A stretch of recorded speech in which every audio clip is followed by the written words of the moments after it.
Insolite, vous étiez au courant de ça? Qu'un Français a donné un coup de pied dans la fourmilière parce qu'il a lancé une action juridique en refusant de payer ses impôts. Intéressant. Alors je vous explique. On le sait aujourd'hui que le Sénat, puisqu'il l'a déjà officialisé en septembre, que les comptes publics n'étant pas sincères, la légitimité de payer ses impôts pose un problème. On est d'accord. Oui, en effet, puisque la Commission des finances publiques accusait déjà en septembre Macron et Bruno Le Maire d'avoir maquillé les comptes publics en cachant des informations très très importantes et en mettant des bâtons dans les roues. Ils n'ont pas voulu qu'ils viennent vérifier les comptes, vous vous rappelez, ça a duré des mois, qu'ils ont même présenté des comptes publics sciemment falsifiés, maintenant on le sait, puisque c'est sorti dans la presse, et le Sénat l'a officialisé. Donc en conséquence, vous avez Monsieur Laurent Pelé, membre de l'association Bon Sens. Je ne connaissais pas cette association, regardez, c'est ça. Donc il a lancé une action juridique pour acter le fait que les comptes publics ne soient pas sincères et pour mettre sous séquestre l'impôt qu'il doit payer chaque mois. Donc qu'est-ce que ça veut dire? Donc ça veut dire que la mise sous séquestre d'une somme d'argent signifie qu'elle est temporairement conservée par la justice, la rendant indisponible pour les deux parties en litige. D'accord? Comme c'est une somme qu'il doit payer, mais qu'il ne veut pas payer, il la met à la disposition de la justice en attendant le procès et le jugement.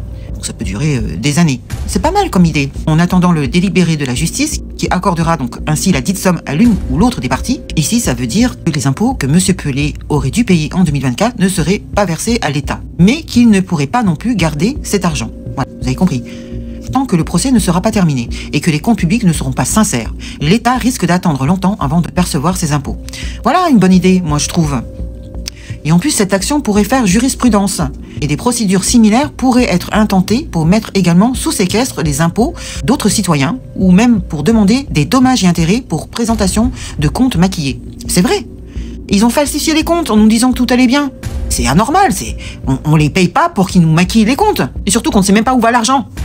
Donc pourquoi payer des impôts? Si vous n'êtes pas capable de gérer les finances, eh bien je vois pas pourquoi on devrait vous payer. Donc dans ces cas-là, vous mettez vos impôts sous séquestre et après on verra bien le délibéré de la justice. À mon avis, ce monsieur Pelé aura gain de cause. Ça s'est passé en décembre 2024. Donc comme la justice est longue, ça peut durer plusieurs mois, voire même des années. Donc si cette histoire est relayée, écoutez bien, relayée, donc n'hésitez pas à partager, cela pourrait faire boule de neige. C'est en tout cas ce que semblent craindre nos dirigeants, et notamment le député Charles de Courson, lui, qui évoque la possibilité d'une révolte fiscale. Tu m'étonnes.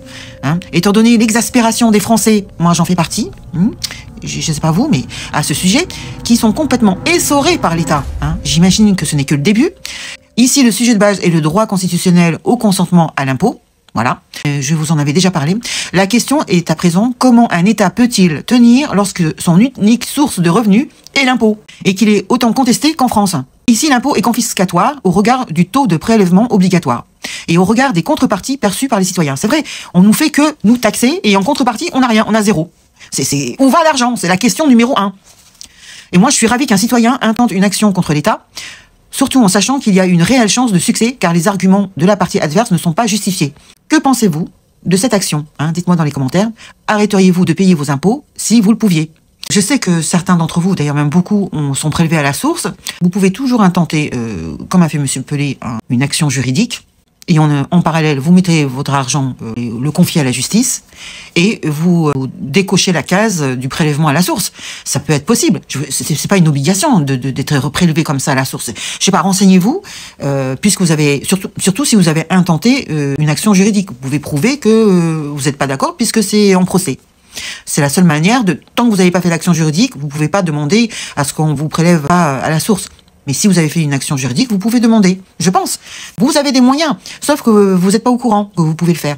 Moi, je pense que ce serait une bonne idée, puisque on paye, vous avez vu le budget 2025, mais c'est une horreur. Et même les APL vont baisser, vous imaginez? Mais c'est une horreur, ce truc. Les petits auto-entrepreneurs, on va leur demander de payer de la TVA à partir de, je crois, 25 000 euros de plafond. Enfin, c'est un truc de fou. Il y en a marre de ces gens, il y en a ras-le-bol. Donc, si on est beaucoup à faire cette demande, eh bien, peut-être que les choses vont bouger. Mais si vous faites rien, c'est sûr que rien ne va se passer. Alors, dites-moi dans les commentaires ce que vous en pensez. Merci beaucoup.